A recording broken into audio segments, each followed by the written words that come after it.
Happy day, students. This is second class on wave optics, and in this one we will try to prove reflection and refraction through waveform by using Huygens wave theory. Okay, now if I consider that the rays, or rather the source, is at infinity and the wavefronts are parallel wavefronts, planar wavefronts, and the rays are coming like this. If suppose I can make one plane wavefront. This is a plane wavefront. Okay, and from here rays are coming, and this is the reflector, the plane mirror. What are we trying to prove here? The reflection. Okay, so from here this ray is coming, or the wave is coming, or the energy is coming, and another one we can say is coming from here. Okay, like this there are two rays which are coming parallel to each other. This is normal here. Okay, now after reflection they will be reflected and going in this direction. Here it's here. So now if this is a plane wavefront, okay, they are starting from this point, from this wavefront, you can see over here this one is reaching the plane mirror before then this one. Correct? This is the smaller one. This is reaching the plane mirror before. Let's say this point is M and this point is M. So you can see AM is a lot smaller than BM. So when this one, this wave, this energy is reaching at M, where is this one? That we have to see. So what we will do, I am going to drop a perpendicular from here onto this one to know that where it is, because we know that if we are cutting it like this over here, parallel to this, if I can make, I know that this AM and this, if I say this is BN, they will be equal. Let's say this is P. BP and AM are equal. I am writing it over here. Okay, then what is happening? This is getting reflected. This is going like this. Okay, now one more thing we have to see. When this one reaches at M, at that time this wave is at P. Okay, further this continues to reach at N. When this has taken time to move from P to N, what this was doing? It was getting reflected. It was getting reflected. Now see further, this is also getting reflected. It's going like this.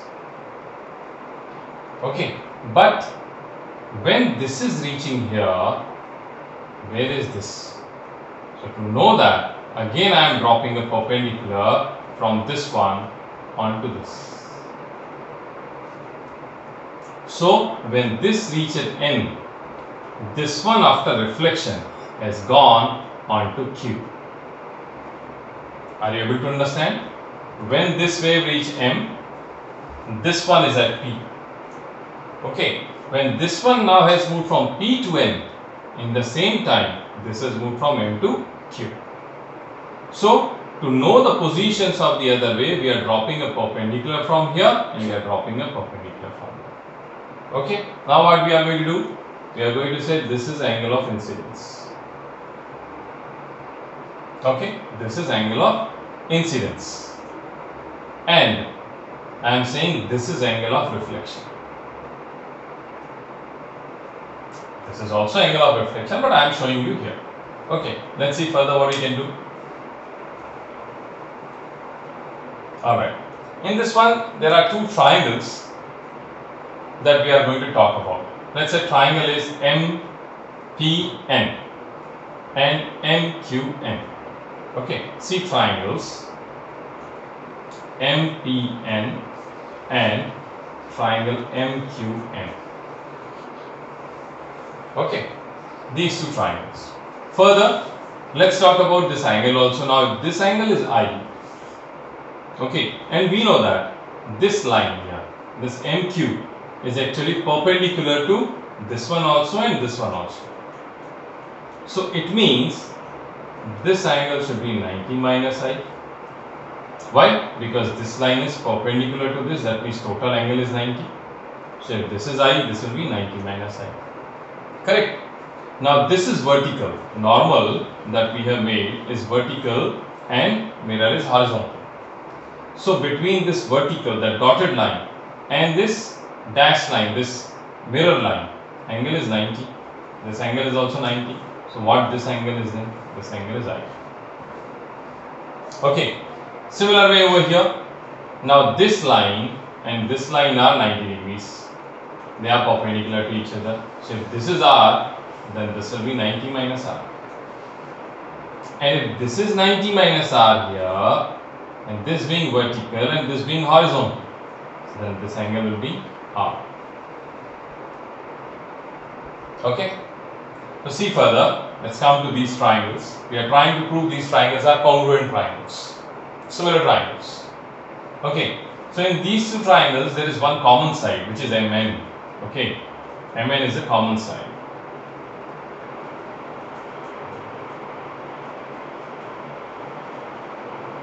Okay, MN is a common side. Fine. Now, the time taken by the wave to move from P to N, in the same time, this wave has moved from M to Q. Okay, because when this wave reaches M, this is at P. And when this one has reached N, this one after reflection has gone to Q. So this distance and this distance are equal. Are you able to understand? What I am saying here is Pn is equal to Mq. Why? Because it has taken same time to travel and speed of light is same in both the cases. So the time taken to move from P to N is equal to time taken to move from M to Q. Hence Pn equal to Mq. Third point, angle MPN and angle NQN are 90 degrees. Okay, angle MPN equal to angle MQN. Why? Because both are 90 degrees. So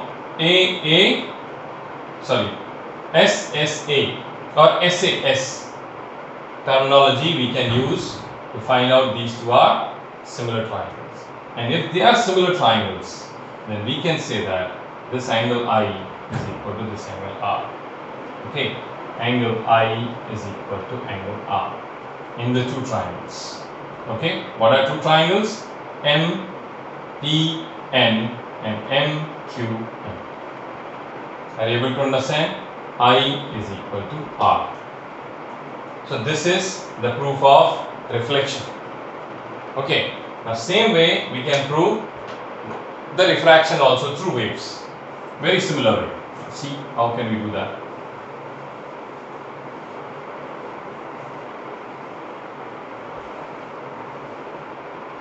Refraction. And refraction also we are going to take one planar wavefront, and from plane wavefront the rays are coming and striking the medium boundary. Let's say here the coefficient of refractive index mu1 and here is mu2. Okay, this is rarer medium and this is denser medium.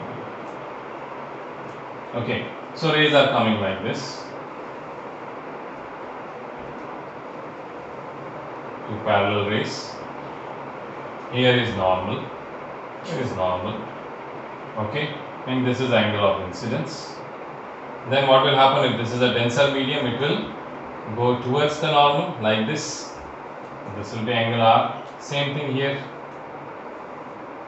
This is angle R. Okay, now again take this as A. This is M. This is M. This is B. So when this ray has reached M, where is this one? Again drop a perpendicular on this one. Maybe it's at P.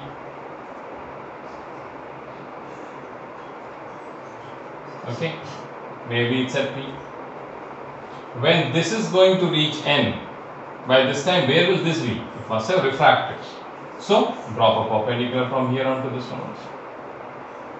So we will say that when this one is reaching M, this one is reaching P, and when this is reaching N, this one has reached some point Q. Okay, Just like the previous case, we took this as I, this was 90 minus I, so this was I.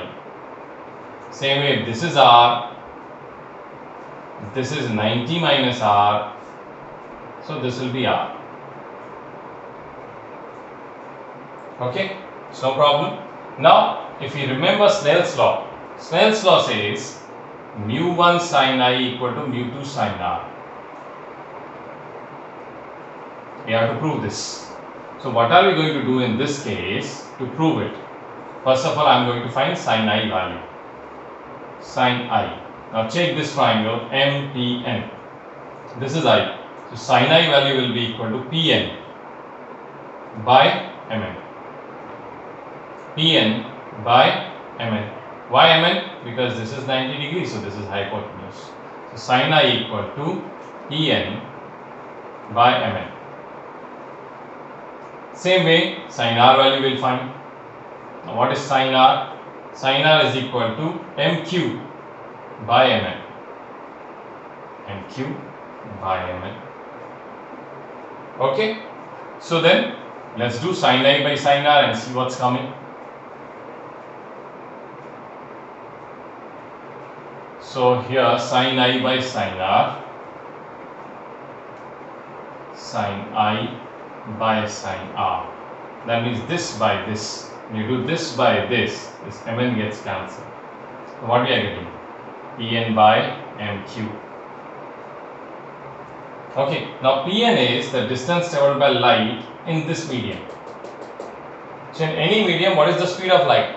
C by coefficient of refractive index of that medium. That means C by mu1 into time. So the time in which the wave has moved from P to N, in the same time this one has moved from M to Q. So time is same one. Okay. What is MQ now? The speed in this one will be C by mu2. So put it over here. Into T. T and T gets cancelled. C and C gets cancelled. What are we getting? mu2 by mu. That's equal to sin I by sin R. And that's what the law of refraction is. mu1 sin I equal to mu2 sin R. Hence proved. We have proved refraction through waves. Okay. So this is how we can do it. This is important as far as board is concerned. So in 12th board, the question can be asked on this. Okay. Now we are moving on to the interference. Okay, the most important thing for which we are studying the waveform of light. Interference. Now interference means what? In waves also we have studied about this. Interference means is when two waves are reaching at a one point. Two waves which are created by the two sources, simple harmonic motion they are doing, they are coherent when the two waves are meeting at a point. That point also do the simple harmonic motion, but it will do simple harmonic motion because of the two excitations. So what will be its amplitude, what will be its phase, we can calculate with interference. Okay. So same way like we did in waves, this is S1, this is S2. At a particular point, both the waves are meeting. Okay. This one, let's say it gives the equation as A1 sine of omega t plus kx, whereas this gives us y2 equal to A2 sine omega t plus kx plus phi. Okay, so what is the phase difference between the two? The phase difference is phi in this case. Okay, but if suppose that the x is different, then we can have here kx1 minus kx2 also. In this case I am taking phi considering that initial phase difference is there. Okay, but omega t, omega is same for both the cases because I have said that the sources are coherent sources. Okay, so here the phase difference is phi, right? So what we can do, we have to add this. The resultant will be what? Resultant amplitude of this particle will be y, that will be equal to y1 plus y2. Okay, so when we are going to add this one, what is going to happen? The resultant wave equation is come like this. be A sine omega t plus kx plus theta. Omega is not going to change. Position of that particle will be same. Medium is same. Only thing is going to change is theta and this amplitude. And we know that what is this amplitude? This amplitude we have derived before, and it is equal to a square a1 square plus a2 square plus 2a1 a2. Phase difference between the two is cos phi. Okay, cos phi. This is the a value. And what is this theta? This theta we can find in terms of tan theta. We can show it. It will be easier for us if we are going to show it in vectorial form, because it's very similar to parallelogram law. So if I take this as a1 and this is a2 and this is the result, a, this angle is phi given, and if I say this is theta, this theta is from what? A1. Okay, so this tan theta, this theta is going to come what? That will be a2 sin phi by a1 plus a2 cos phi. Okay, a2 sin phi by a1 plus a2 cos phi, as we have done in case of parallelogram law, exactly same way. Okay, you can see that if you want to prove it, we'll extend it over here. This term is extended. If this is a2, we can say this is also a2. Okay, this angle is phi, so this will become a2 cos phi and this will become a2 sin phi. So in parallelogram law we have done it already. So see this triangle. Okay, tan theta equal to a2 sin phi by a1 plus a2 cos phi. Okay, this is the formula for amplitudes. Same way we can do for intensity also. Intensity we know is directly proportional to amplitude square. Okay, so intensity, same formula we can write as I equal to I1 plus I2 plus 2 root over I1 I2 cos phi. This is resultant intensity at that point. Okay, this is what we do in interference. But before doing that, let us join two simple harmonic motions and add it. Let's see how can we add two simple harmonic motions if the equations are given like this. So suppose this is a question. So y1 equal to 3 sin omega t and y2 is given 4 cos omega t. Okay, we have to find y1 plus y2. What is going to happen? So here amplitude is given 3, here amplitude is given 4, and what is the phase difference between the two we have to find. So this is 3 sin omega t as it is, but this one we can write as 4 sin omega t plus pi by 2 for 90 degrees. Why like this? Because both of these need to be in having same function, then only we can add them. So if here is a sine, I want this also as sine omega. So now you see what is the phase difference between the two. The phase difference between the two is 90 degrees. So what we can do when y1 plus y2, or in fact we are going to find the final equation of the simple harmonic motion. What will that be? With this that we can write as a sine omega t plus theta. So first thing is we have to find a. What is a?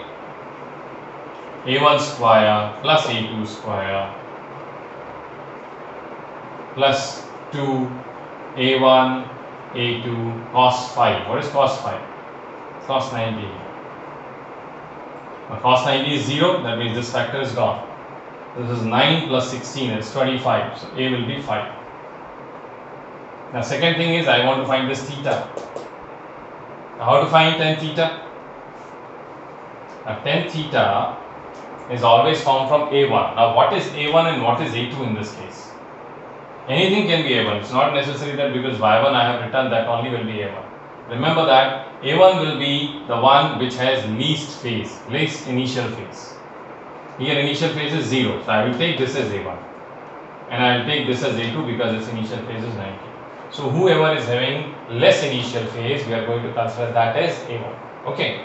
So let's put the formula over here. What is the formula? Tan theta equal to A2 sin phi by A1 plus A2 cos phi. Now this theta is angle from A1. That's why it's very necessary to know what is A1. Okay. So let's put it over here. A2 means 4 sin 90 by A1, which is 3, plus 4 cos 90. Cos 90 is 0, so this term is 0. So only 3. So tan theta is coming 4 by 3. 4 by 3 is 53 degrees.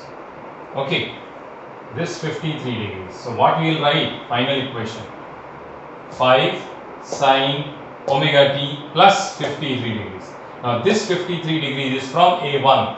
What is A1's phase? 0. So 0 plus 53. That means this theta is also 53. Okay, let's do another question.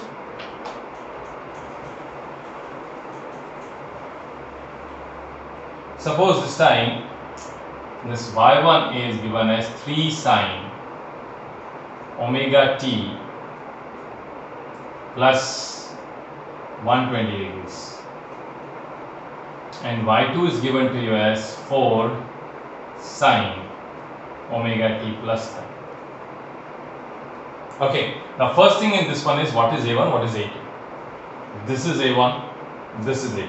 Why? Because here initial phase is 30, here is 120. So we have to write y value. Now what is y? A sin omega t plus theta. Now you will be thinking that why I am not writing kx. Kx is constant. If I am writing over here, here also and here also it will come. So I am not including it at the moment for calculation purposes. Okay, let's find A. So A is again what? Root over A1 square, A1 square plus A2 square plus 2 into A1 into A2 into cos. Now what is the angle difference? Again 90. So 90. So this term is gone. Again 4 square plus 3 square, that means A is 5. Okay. Now what I want? Theta value. So what is formula for tan theta?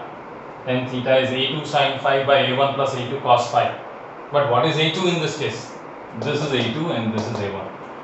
So A2 is this. So 3 sin phi. What is sin phi? 90 degrees. By A1 4 plus 3 cos 90. So this time I have 3 by 4. That means this theta, this value is 37 degrees. What I am going to put over here? 37? No. 37 is the angle made from A1. What is actual angle? 30 plus 37. So what I will write over here? 67. So our answer here is 5 sin omega t plus 67 degrees. Did you understand that? This angle is from A1. So 30 plus 37. 67 is the value. One more question. The last question on this type. See then what we have. Suppose y1 equal to 8 sin omega t plus 30 and y2 equal to minus 6 sin omega t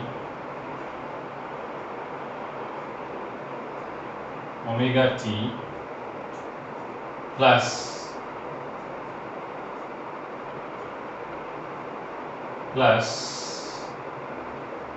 okay, let's say 30 only. Okay, now in this case there is minus over here, but what we have studied so far is y1 plus y2, not y1 minus y2. So we have to change it here right now. This minus sign we have to make as plus sign. So sign is negative in which quadrants? Third and fourth quadrant. So make it in third quadrant. Okay, so we'll put it into third quadrant. Now I am going to write it as this 6 sine omega t plus 30 plus 180 degrees. Then this sign is negative now. But what is over here now? This is 6 sine omega t plus 210 degrees. So what is phase difference? 180 degrees. So what will be y1 plus y2? We'll write y equal to again a sine omega t plus theta. What is a in this case? In this case it will be root over a1 square. What is a1 here? This is a1. 8 square plus 6 square plus 2 into 8 into 6 into cos. What is the phase difference? 180 degrees. Okay, so 64 plus 3600. Cos 180 is minus 1. Okay, 2 into 8, 16. 16 6 yeah, 96. So 100 minus 96. What's coming? 4. So amplitude value is 2. Amplitude value is 2. Now, what about theta? Let's see what is theta then. So, if I am going to make it, our A1 is somewhere here. With the x-axis it is having 30 degree angle. Whereas A2, A is having 180 phase difference. That means it's somewhere here. Okay. This is 180. Or you can say this is 150. 150 plus 30, 180. Okay, this is 80. Alright, so what will be the phase? What phase I am going to get? If you use the formula, tan theta, which is a2 sin phi by a1 plus a2 cos phi. So a2 in this case is 6. 6 into sin 180 degrees. That itself is 0 by 8 plus 6 cos 180. So this itself is 0. Angle will come 0 degrees. Why? Because both are opposite to each other. So what will be theta value? 0. So its equation will come as 2 sin omega t. Okay? Did you understand? So these are the type of questions which will be asked on interference of simple harmonic motions, and the same equations are for waves also. Okay?